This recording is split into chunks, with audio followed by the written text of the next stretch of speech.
আসসালামু আলাইকুম প্রিয় দর্শক। জাতি হিসেবে আমরা কতটুকু নিকৃষ্ট এবং আমাদের কতটুকু অবক্ষয় হয়ে গেছে আমাদের চিন্তা চেতনা এবং আমরা আমাদের মস্তিষ্ক কতটুকু পচে গেছে তা কিন্তু আমরা বিভিন্নভাবেই আমাদের কাজের মাধ্যমে প্রমাণ দিয়ে থাকি। সর্বশেষ গতকাল থেকে আমি আহ, আজকে এই কথাগুলো বলার আগ পর্যন্ত ফেসবুকে যতবারই গিয়েছি আমি দেখতে পেয়েছি যে আমাদের সেই পছন্দরা মস্তিষ্কের কত বাজে পরিচয় আমরা দিতে পারি আমাদের কথা এবং আমাদের যে কার্যকলাপের মাধ্যমে।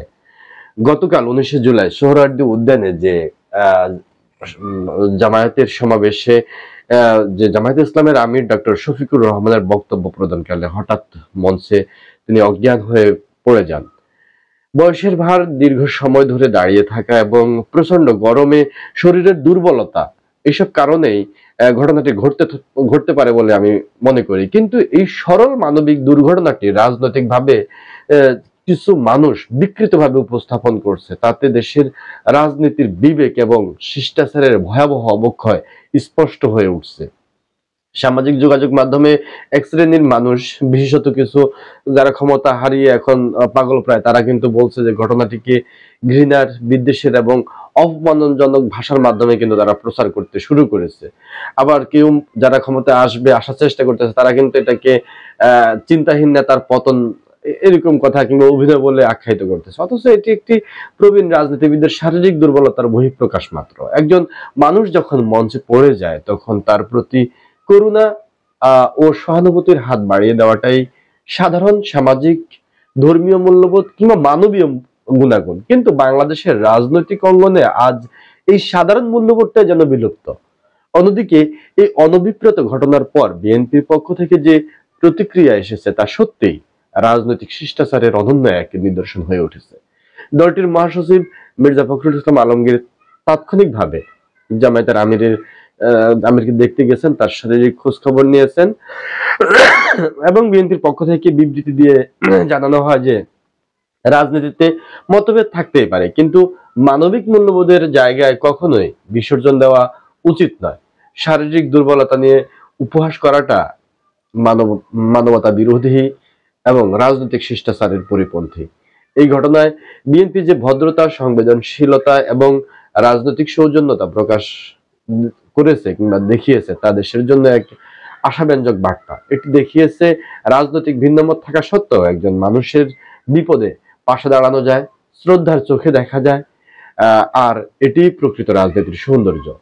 বিশ্লেষকদের মতে এ ধরনের আচরণ শুধুমাত্র রাজনৈতিক পরিপক্কতাই নয়, বরং একটি দলের নেতৃত্বের নৈতিক উচ্চতাও প্রতিফলিত করে।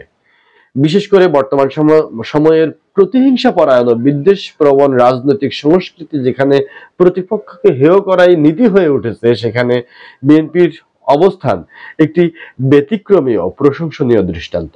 এটি গণতান্ত্রিক সমাজে রাজনৈতিক নেতৃত্ব কেবলমাত্র ক্ষমতা অর্জনের লড়াইয়ে সীমাবদ্ধ নয়, এটি নৈতিকতা, সহমর্মিতা ও দায়িত্ববোধেরও পরীক্ষা।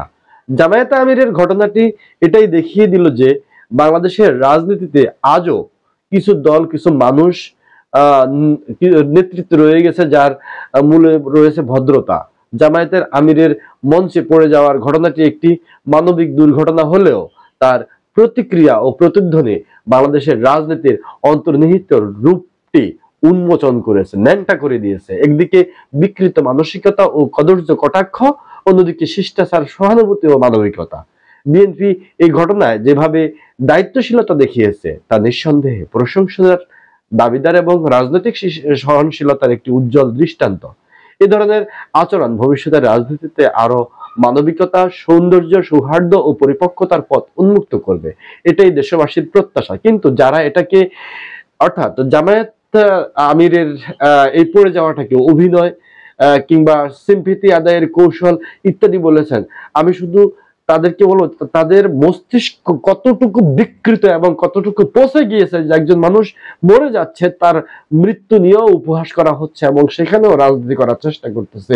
এরাই আবার দেশের রাজনীতি, এরা আবার ক্ষমতা নেওয়ার চেষ্টা করে, এরা আবার ক্ষমতাবান হয়ে দেশের কল্যাণ করবে বলে মানুষের সামনে কথা বলে। সি, ধিক্কার জানায়।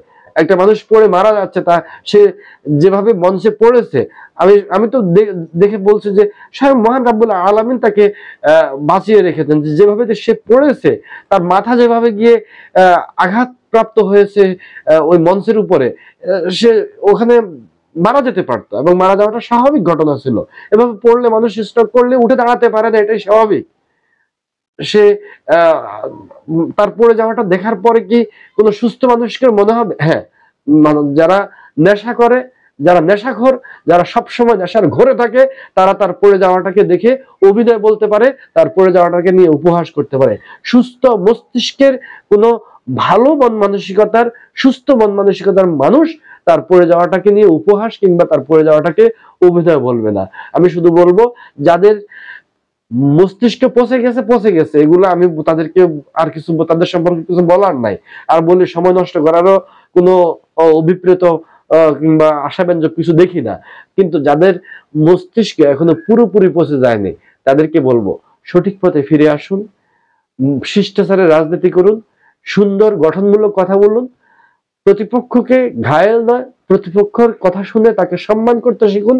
কাঁধে কাঁধ মিলিয়ে রাজনৈতিক শিষ্টাচার তৈরি করে ভবিষ্যৎ বাংলাদেশ বিনির্মাণে প্রত্যেকের অবদানকে সুন্দর এবং একটি উচ্চমান পর্যায়ে নিয়ে যাওয়ার জন্য আত্মপ্রত্যয় গড়ে তুলুন।